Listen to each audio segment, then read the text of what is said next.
Herkese merhaba arkadaşlar, kanalıma hoş geldiniz. Yepyeni bir videoyla karşınızdayım. Arkadaşlar, bugünkü videomuzda Türkiye'nin güzel oyuncusu Ebru Şahin ve eşi Cedi Osman'dan tatil görüntüleri geldi.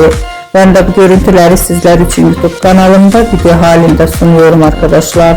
Umarım beğenirsiniz. Videomu beğendiyseniz kanalımı izlemeyi ve bildirim butonuna basmayı unutmayın.